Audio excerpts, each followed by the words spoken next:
Zee 24 तास एक पाऊल पुढे. नाहीतर पहा ना, आता 2004 नंतर एकदाही मुंबईच्या रेल्वेच्या विषयाची चर्चा करण्यासाठी, प्रवासी संघटनांची चर्चा करण्यासाठी मी स्वतः जाऊन आमंत्रण दिले.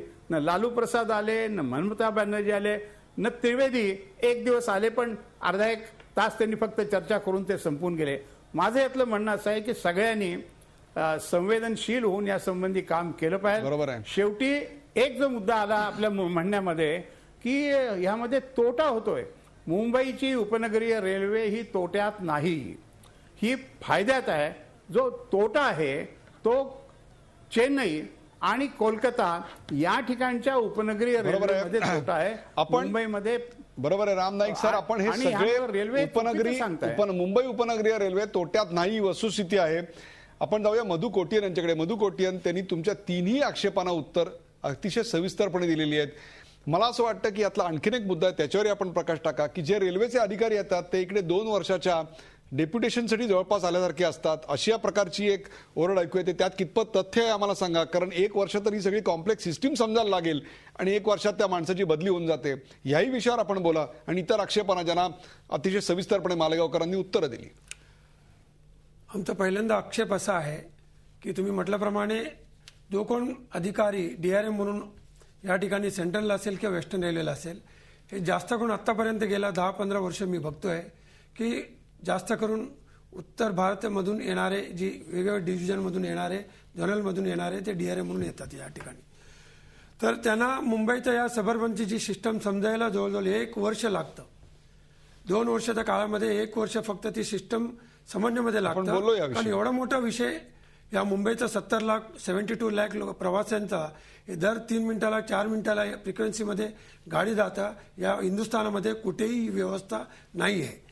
म्हणून आम्ही यावेळेला सुद्धा मागणी केलेली आहे की मुंबईत आतापर्यंत आम्ही अनुभव असा आहे की DRM येतो, 2 वर्षामध्ये काही करू शकत नाही आणि निघून जातो. आमचं असं म्हणणं आहे की आत्ता जो येणारा यापुढे मुंबई सबअर्बनमध्ये ज्यांनी 10 वर्ष कामं केलेली आहे त्याला प्रत्येक गोष्टीचा, ऑपरेटिंगचा, कमर्शियलचा, सर्व विभागातला जी माहिती असलेला, ट्रॅफिकचा या माहिती असलेल्या अधिकाऱ्यांना या ठिकाणी समजा नियुक्त केला तर ही जी प्रॉब्लेम्स येणार नाही. जसं की फॉर एक्झाम्पल राहुल जैन म्हणून जे DRM आले होते, ते आल्यानंतर ज्या दिवशी आलेले आहेत त्या दिवशीपासून हे पूर्ण टाइम टेबलपासून गाडीचा पंक्च्युअलिटी पुरा हे झालेलं आहे आणि वाटेल तसा ऍक्सिडेंट झाला. अतिशय गंभीर आरोप करतायत, अतिशय मधु कोटियन गंभीर आरोप करतायत रेल्वेच्या प्रशासनावर. अर्थातच या कार्यक्रमाच्या शेवटी मी जाणार विद्याधर मालेगावकरांकडे, ते याची उत्तर नक्की देतील. बोला सर. अजून एक विषय आहे ज्याचा मालेगावकरांनी म्हटलं की टाइम टेबलचा विषय आहे. कारण जसं प्रवासी संख्या वाढत चाललेली आहे, ज्या वेळेला मी कामं करत होतो त्यावेळेला 40-45 लाख प्रवासी प्रवास करत होते, पण आज त्याचा डबल झालेला आहे, 70-75 लाख झालेले आहे. तर फ्रिक्वेन्सीज वाढायला पाहिजे, सर्व्हिसेस वाढायला पाहिजेत. 9चा 12 डबा झाले, 12चा 15 डबा झाले, उद्या ते 18 डबा सुद्धा करतील. पण त्यावेळेला प्रवासी संघटना या नाते ज्या ऍक्टिव्हिस्ट लोकांनी, आमचे पुरे जे लोक होते त्यांनी सुद्धा म्हटलं की दूरदृष्टी ठेवून 50 वर्षाचा प्लॅनिंग गेलं पाहिजे होता. म्हणजे त्यावेळेला त्यांनी 15 डब्याचा 12 डब्याचा संकल्प 10 वर्षापूर्वी मागितलं होतं. त्यावेळेला त्यांनी असून काढले ते. आपण जाऊया यशवंत जोगदेव यांच्याकडे. सर, मला तुम्ही सांगा की रेल्वेमध्ये कुशल अभियंत्यांचा सुद्धा अभाव आहे असं आपल्याला वाटतं का? कारण हे जे वारंवार अपघात होतात, सिग्नल यंत्रणा फेल जातात, की अशा प्रकारे कुशल अभियंते नाहीयेत असं आपण विधान कराल? रेल्वेमध्ये शिक्षणामध्ये उच्च दर्जाचे अधिकारी आहेत, त्यांना उत्तम प्रशिक्षण मिळतं. अशा काही प्रशिक्षण संस्थांमध्ये तिथे जाणं, तिथे लेक्चर घेणं योग मला आलेला आहे. परंतु एक जरा आपल्या चर्चेचा जो विषय चालला आहे तो थोडा आउट ऑफ ट्रॅक चालला आहे असं मला वाटायला लागलं आहे. प्रथम मुंबईच्या मध्ये जे अपघात घडतात, गाड्या बिघडतात, याच्याबद्दल जो फ्रंटलाईन स्टाफ आहे, मोटरमन आहेत, गार्ड आहेत, स्टेशन मास्टर्स आहेत आणि प्रत्यक्ष गाड्या चालवणाऱ्यांना काय अडचणी आहेत याचा विचार केल्याशिवाय आपण गाड्या वाढवल्या पाहिजेत, मंत्री बसले पाहिजेत, अधिकाऱ्यांचं टर्न वाढलं पाहिजे, त्याचा विचार करतोय. फ्रंटलाईन स्टाफला तुम्ही जे कपॅसिटीपेक्षा जास्ती गाड्या वाढवून दिल्या. आज तुम्हाला काही फिगर्स मी देतो. कळवा car shed, Kurla car shed, Sanpada car shed याच्यामध्ये मिळून 5 ते 7 हजार लोक काम करत आहेत. त्यांच्या सगळ्यांकडनं मेंटेनन्स होत नाही, तो कॉन्ट्रॅक्ट बेसिसवर करावा लागतो. गाड्या धुण्यासाठी कॉन्ट्रॅक्ट बेसिसवर लोक आहेत, मेंटेनन्ससाठी कॉन्ट्रॅक्टवर दिलं जातं आणि तरीसुद्धा गाड्या मेंटेन होत नाहीत. एवढं जर लोड, आणि तुम्ही मोटरबनचं टाइमटेबल बघा, ज्याला डिटेल बुक म्हणतात, ते एखाद्या डिक्शनरीसारखं होत चाललंय.